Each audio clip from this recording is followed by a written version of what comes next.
전체적으로 바람직합니다.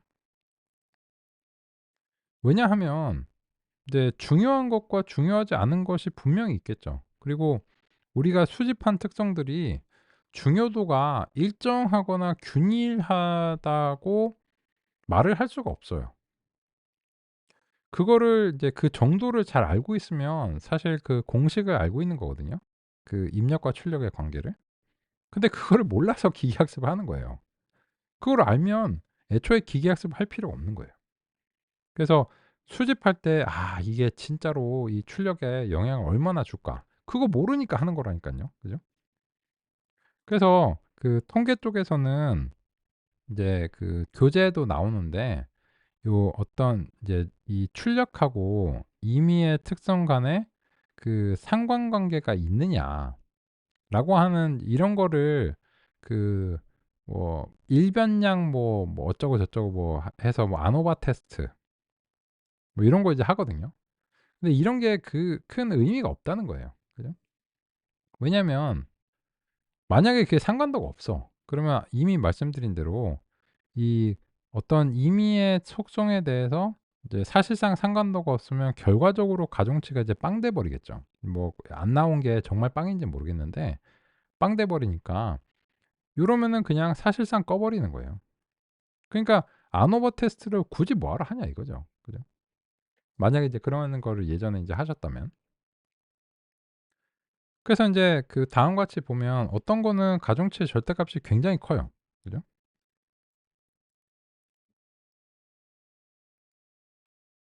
그러면 이거는 '오 이게 뭔가 좀 중요한 것 같은데?' 라고 하는 그런 것을 이제 시사하죠, 상대적으로. 그렇습니다. 근데 그거는 알겠는데 결국은 성능으로 얘기를 해야 돼요. 그러니까 그런 분석을 하는 거는 지금은 일러요. 왜냐면 이런 거죠. 공부 못하는 애한테 "다음 시험에 뭐가 나올까?" 물어보는 그런 상황을 한번 생각해 보세요. "야 다음번 시험에 어떤 부분이 나올 것 같아?" 이렇게 물어보는데 걔가 그 반에서 막 꼴등한 애야. 그럼 걔가 놀라겠죠. "나? 나한테 물어보는 거야?" 이런 얘기하겠죠. 그럼 자기도 놀라겠지. 그리고 걔가 나한테 왜 물어보는지 모르겠지만 굳이 물어보니까 네 영광스럽게도 물어봐 주시니까 내가 대답할게. "아마도 이게 나올 것 같아." 하면 걔 말을 듣고 공부를 해야 되냐는 거죠.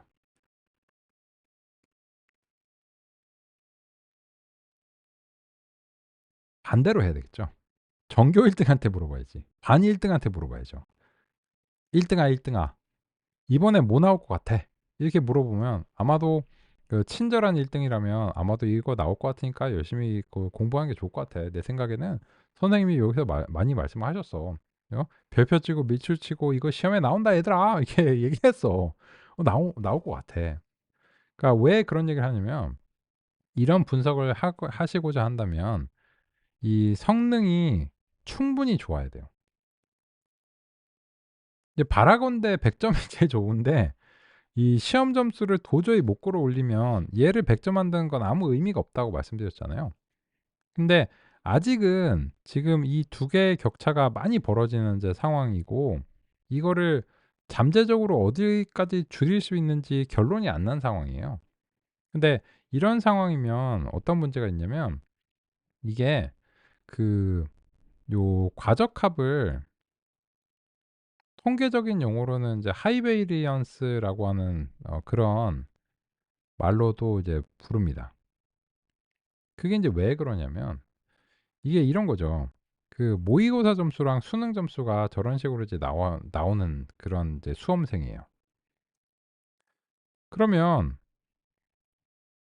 이 하이베리언스라고 하는 용어를 이제 공감할 수 있다고 생각하는데 얘가 문제가 얘가 이제 잘하고 인제 잘 준비된 어떤 그런 문제에 대해서는 이제 이 정도까지도 점수를 맞을 수 있는 거예요. 근데 요거랑 이제 상당히 상이한 어떤 수준의 그런 문제들이 나오면 여기까지도 떨어질 수 있는 거죠. 그러니까 그 이런 어떤 큰 폭을 가지고 있거든요. 그러면 이제 고분산인 거죠, 고분산. 이 중에 어떤 게 될지 모르는 거야. 만약에 이제 훈련 데이터와 인제 시험 데이터가 뭐 유사하다라고, 지금은 이제 유사하려고 이제 노력한 상황인데, 그런데도 인제 요렇게 이제 벌어졌거든요. 그러니까 이 범위 내에서 어떤 점수가 나올지 모르는 상황이 되는 거예요. 그러면은 뭐 예를 들어서 수험생이라면 뭐 인서울을 이제 생각을 해야 되느냐, 아니면은 인제 그 더 높은 이제 명문 대학 수준을 이제 고려해야 되느냐. 그 입시 전략을 짜기 어려운 거죠, 비유하자면. 그죠? 근데 기계적인 알고리즘들은 이런 고분산을 하면, 이거는 그 어떤 것을 뜻하냐면 신뢰가 안 된다는 겁니다. 그죠? '얘가 어느 범위에서 나올지 몰라.' 이런 거예요. 그거는 인제 어떻게 생각하시면 되냐면, 예를 들어서 인제 페이스 아이디 요런 거 이제 한번 생각해 볼게요. 이 페이스 아이디는 생체 인식 표준으로 그 승인을 이제 받았죠. 근데 그 아무 페이스 아이디나 그렇게 승인을 받을 수 있는 건 아니고, 그 표준의 어떤 그 이상의 성능을 보여주는 걸 입증을 해야 되겠죠. 그래서 인제 이 생체 인식 표준이 되려면 제가 알기로는 99점 하고 소수점 3 자리까지 구여야 됩니다. 당연히 일반화 성능이요. 최적화 성능 100점 막는 거는 그거는 일도 아니니까, 이제 그 표 인제 열심히 만들어서 오세요. 근데 오시면 우리는 인제 우리가 인제 공개하지 않은 테스트 데이터를 가지고서 이 현재 페이스 아이디를 평가를 해볼 겁니다. 그리고 인제 이 테스트에 사용되는 이미지나 그 뭐 사람 얼굴은 실제로는 이 테스트에서만 사용돼야 되기 때문에 미리 공개가 안 돼야 되겠죠. 만약 미리 공개가 되면 이제 수능 점수가 유출된 거나 수능 문제가 유출된 거나 마찬가지니깐요. 근데 이 페이스 아이디 같은 경우에는 이런 어떤 걸 충족시켜야 돼요. 근데 왜 그런가 하면, 만약 페이스 아이디가 잘할 때는 막 100 점을 맞아. 근데 그 과적합이 있어서 얘가 안 좋을 때는 80 점대까지 요 인식률이 이렇게 굉장히 큰 편차를 가지고 있다라고 하면 어떻게 될까요? 쪼금 비슷하게 생긴 사람들은 그 생체 인식이 훅 되는 거야. 그래 갖고 뭐 그 꽤 닮은 아빠랑 아들 뭐 이런, 뭐 혹은 뭐 형제들, 뭐 형제 자매들, 그런 경우에 그 형제 자매나 인제 뭐 이런 사람들의 그 페이스 아이디를 해 갖고 '열리네?' 그렇게 해 갖고 '오 나한테 송금 우르륵.' 해 갖고 이제 아빠 몰래 용돈 보내고, 그죠? 그 형이나 뭐 언니 뭐 이런 사람들 이렇게 그 계좌에서 내 계좌로 이렇게 보내고, 이런 게 가능하겠죠. 그죠? 그러면 안 되겠지만, 되지는 않겠지만, 그죠? 그잖아요. 그래서 이 과적합이라고 하는 것이 인제 왜 이제 하이 베리언스고, 그 하이 베리언스가 이제 어떤 의미인가? 왜 문제인가? 그런 점들을 이제 공감할 필요가 있다는 거예요. 그래서 인제 지금 보면 훈련과 시험 점수가 이제 이렇게 격차가 벌어지니까, 이거는 인제 신뢰할 수 없는 그런 신뢰도가 떨어지는 시스템이 되는 거죠. 그러면 페이스 아이디 같은 경우에는 왜 이렇게 돼야 되냐면, 이게 뭐 엄청나게 엄격한 것 같은데 이래야 되는 이유가, 이게 인류가 잠재적으로 지금 80억 이상이잖아요. 근데 여기서 인제 그 1%의 인식 오류, 예를 들어서 인제 98% 면 뭐 "훌륭하지." 이렇게 하는데, 그 98% 면은 이제 나머지 2% 이제 틀린다는 얘기거든요. 그러면 80억의 2%를 한번 곱해 보세요. 엄청나게 많은 숫자입니다. 그죠? 그 뭐 국세청 통계 이런 거 그 보면은 이제 뭐 상위 몇 퍼센트의 뭐 그 사람들의 뭐 소득이 얼마다 뭐 이런 거 이제 뭐 발표해 갖고 이슈가 되기도 하잖아요. 그죠? 그래 갖고 뭐 한국에서 그 뭐 억대 연봉 혹은 뭐 상위 몇 퍼센트에 들려면 이제 뭐 연간 소득이 얼마 정도 인제 돼야 된다. 예를 들어서 이제 그런 발표, 정확하게 제가 기억은 안 나는데 뭐 2 억인가 뭐 3억 3천 인가 뭐 그랬던 것 같고, 그러니까 뭐 한 2% 인가 뭐 그런 정도에 들려면 뭐 얼마 이상의 이제 그 돼야 되는데, 그러면 이제 2% 인데 우리 인제 인구가 이제 5천만 이다 라고 하면 이게 2% 면은 그게 몇십만 되는 거잖아요. 그죠? 그러면 이 소수점의 비율이 작아서 뭐 상관없다고 생각할 수 있는데, 그게 적용되는 대상의 인제 절대수 자체가 크면 이 값 자체가 이제 뭐 엄청나게 이제 커지는 거예요. 그죠? 그래서 인제 일란성 쌍둥이들은 진짜로 유전적으로 이제 동일하기 때문에 페이스 아이디가 열리기도 하죠. 실제로 인제 페이스 아이디 처음 나왔을 때 막 그런 어떤 일란성 쌍둥이들이 막 실험하는 해서 열린 거 이제 보여줬는데, 그거는 어쩔 수 없다. 그거는 인제 그 뭐 내용은 같은데 사람이 뭐 신체적으로 동일한데 어떡해요. 그죠? 그거는 뭐 어쩔 수 없지.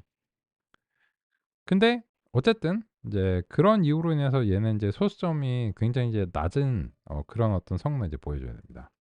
근데 지금의 경우에는 인제 부동산 가격을 예측한다면 이게 뭐 한 90 점대나 뭐 90 점대 한 초중반 정도만 돼도 상당히 쓸 만하지 않을까? 그래서 인제 그렇게 생각을 하는데, 다만 지금처럼 요렇게 편차가 심하면 얘가 잘할 때와 못할 때의 편차가 너무 심해서 여기서 인제 얘를 믿고서 투자를 할 때 손실이 굉장히 크게 달라질 가능성이 있겠죠. 주택 가격이 뭐 10억 뭐 20억 이렇게 뭐 만약 큰 금액이다 하면은 여기서부터 이 편차가 거기에 곱해지는 게 굉장히 이제 손해가 클 수 있다는 거죠. 그래서 이거를 그 높은 수준에서 서로 만나게 만드는 것이 이제 굉장히 이제 중요한 일입니다. "성주야 다 좋은데 지금 안 되잖아. 이거 안 되잖아." 이게 된다는 보장은 없어요. 그러니까 이 현재 알고리즘으로 된다는 보장은 없는데, 다만 이제 그 잘 사용되는 알고리즘이 이제 많아 봤자 너댓 개입니다. 그리고 인제 그런 것들을 이제 요번 주에 같이 살펴보고 있고요. 근데 그렇게 인제 너댓 개를 금방 소진하겠죠. 그렇게 금방 소진해 버렸는데 원하는 성능이 안 나와. 그러면 어떡해? 그래서 그 너댓 개를 가지고서 어떻게든지 올려 보려고 노력하는 과정이 기계학습이다. 이렇게 얘기를 할 수 있어요. 막 알고리즘이 저기 뭐 그 산속에 숨어 있는 영험한 알고리즘이 막 있는 게 아닙니다. "아이 비나이다, 비나이다." 이렇게 해 갖고 막 성능이 올라가는 그런 막 그 뭐 신봤다 하는 그런 알고리즘이 따로 있지 않아요. 그래서 그 종종 막 그 영험한 알고리즘을 찾아서 그 논문의 산을 헤매시는 경우가 있어요. 이렇게 능력이 있으시기 때문에 막 논문도 찾아보시고 막 이렇게 하는데, 뭐 좋죠. 좋은데 간단하게 말씀드릴게요. 소용없습니다. 왜 그러냐면 이 뭐 대학원 이상의 전공을 하시면 아실 거예요. 논문의 대부분은 구라예요. 대부분은 구라이거나 어 아주 특정한 조건을 인제 한정해 가지고 데이터를 이렇게 마사지를 해 가지고 이렇게 어떻게든지 논문을 발표는 해야 되니까. 그죠? 논문의 대부분은 구라예요. 아니면 아주 특정한 설정을 가정해야 되거든요. 그래서 재현성이 높은 논문이 쉽지 않습니다. 쉽지 않고, 그러면은 이제 그런 것을 인제 자기네들이 이제 좋다고 주장하는 이런 거를 재현하려고 노력하는 게 대부분의 노력들은 이제 실패해요. 그 특정 상황에서는 이제 성공하고. 그러면 어떻게 해야 되느냐. 오랜 세월 동안 많은 사람들이 사용해 오면서 이제 결과적인 검증을 받은 것들이 이제 큰 카테고리적으로는 몇 개 없어요. 그래서 인제 결론적으로 그러면 그게 뭐야? 그게 여기에 모여 있는 거예요. 모여라 꼼돔사. 예. 여기서 인제 해서 그 이 기계학습의 역사가 이제 1950 년대 이후로 이렇게 인제 있었고, 결국은 선형 모형, 결정 트리, 요 커널 서포트 벡터 머신은 지금은 좀 굉장히 인기가 사그라들었죠. 그래서 사실상 요 신경망, 사실 요 그 3 개가 거의 인제 그 메인이에요.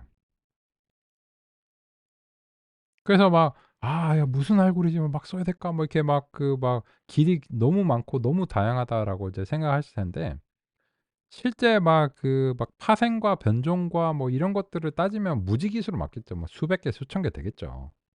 근데 걔네들은 그냥 파생일 뿐이고 결과적으로는 지금 궁극적으로 선형, 모형, 결정 트리, 신경망 요 딱 세 가지 유형이에요. 그러면 커널 서포트 벡터 머신은 요거는 인제 90 년대부터 이제 2010 년대까지는 진짜 이게 제일 핫했거든요. 핫 이렇게 했어요. 근데 2010년 이후에는 사실상 신경망으로 대체가 된 것으로 이제 간주를 합니다. 그 이유가 있어요. 그래서 요 커널 서포트 벡터 머신은 약간 과도기적인 그런 느낌인 것 같아요, 결과적으로 이제 보면. 그래서 인제 우리가 그 노력을 중점적으로 쏟아부어야 되는 것은 이제 요번 주에는 이 선형 모형하고 사실은 결정 틀이에요. 왜냐면 이 신경망은 저 딥러닝에서 따로 두 개의 강의로서 논의를 드려야 될 만큼 이게 깊이 있는 얘기거든요. 그래서 인제 지금 뭐 오늘하고 내일밖에 안 남았는데 '어떻게 하려고 그러냐.'라고 이제 생각하실 텐데, 제 입장에서는 사실은 결과적으로는 요 두 개거든요. 그리고 나머지 기법들은 저 두 개의 일부를 어떻게 도와주거나, 아니면은 요 3.4 절하고 3.5 절은 인제 EDA 탐색적 데이터 분석을 할 때 그냥 도움이 될 수도 있다. 이 정도예요. 물론 인제 특정한 상황에선 특정한 기법들이 인제 효과를 발휘할 가능성이 있죠. 언제나 뭐 어떤 경우에는 어떤 기법이 좋았는데 다른 경우에는 그냥 안 좋을 수도 있는 거예요. 근데 그거는 예상하기 어려워요. 근데 이제 카테고리적으로 보면 노력을 선형 모형하고 결정 틀에 이제 중점적으로 쏟으면 실제로 인제 사용하시는 거에 거의 근사한 그런 경험을 할 수 있습니다. 나머지는, 그러니까 이게 세상이 다 그렇잖아요. 팔레토의 법칙이라고. 세상의 모든 것들은 2대 8 이에요. 많은 것들, 모든 것들이보다 많은 것들. 중요한 것들은 상대적으로 적고 중요하지 않거나 인제 파생적인 것들. 그죠? 그래서 특히나 인제 어떤 새로운 곳에 인제 들어갈 때는 처음에 보면 너무 이제 방대해 보이잖아요.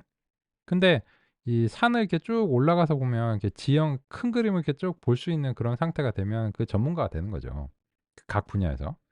그러면 결론적으로는 저 딱 핵심에 중요한 부분이 있어요. 근데 제가 꼽기로는 이제 기계학습에서는 이제 선형 모형하고 이제 결정 틀이다라고 할 수 있습니다. 성주야, 그거는 뇌피셜 아닐까, 뇌피셜? 그럴 수도 있죠. 그죠? 그래서 제가 요 닥스를 좀 준비를 해 봤어요. 백서 이제 준비를 해 봤는데, 여기 보시면 요 Kaggle State of Machine Learning이라고 하는 이제 백서인데 2023년 것도 이제 나왔겠죠. 제가 인제 2023년 거 나왔는지 한번 확인해 볼게요. 확인해 보는데 비슷할 거예요. 비슷하고, 그래서 2021년 보고서 형식이 좀 제 생각에는 보기 좋더라고요. 2022년 형식이 별로더라고요. 요게 2021년 보고서는 2022 년에 나오고 2022년 보고서는 2023 년에 나오죠. 연도가 끝나야 이제 집계가 되니까. 그래서 2023년 보고서는 지금쯤 나왔겠죠. 그죠? 2023 년이 이제 끝났으니까. 그래서 인제 뭐 취합 중인지 인제 이미 발간이 됐는지 인제 확인을 해 봐야 돼요. 근데 어쨌든 제 형태가 마음에 드는 걸 이제 골라서 이제 말씀드리면 2021년 거를 가지고서 인제 말씀을 드릴게요. 요거를 이제 들고 온 이유가 인제 무엇이냐면 인제 뇌피셜이 안 되기 위해서. 그죠? 그래서 다음과 같이 인제 백서를 이제 들고 나왔는데, 그러면 인제 여기서 이제 보시면 뭐 여러 가지 내용이 있어요. 근데 지금 현재 제가 논의를 드리는 것과 연관이 있는 부분은 요 테크놀로지라고 하는 부분으로 일단 먼저 가 보겠습니다. 이거는 인제 직접 보셔도 되고, 아니면 인제 그냥 제가 화면에서 안내 드리는 내용을 가지고서 그냥 인제 가름하셔도 뭐 그 공유 폴더에 올려 놨으니깐요. 이게 인터넷에 공개된 데이터예요. 그냥 뭐 제한 없이 다운로드 받고 뭐 이럴 수 있기 때문에 그냥 제가 편의를 위해서 수집을 인제 했습니다. 제가 한 건 아니고. 그런데 인제 제가 그 드리고자 하는 말씀이 반영된 부분은 이쪽이라고 보여요. 메소드와 알고리즘즈라고 인제 할 수 있는데, 요거는 인제 그 좀 상세하게 인제 그 보기 위해서 쪼끔 더 확대해서 일단 보겠습니다.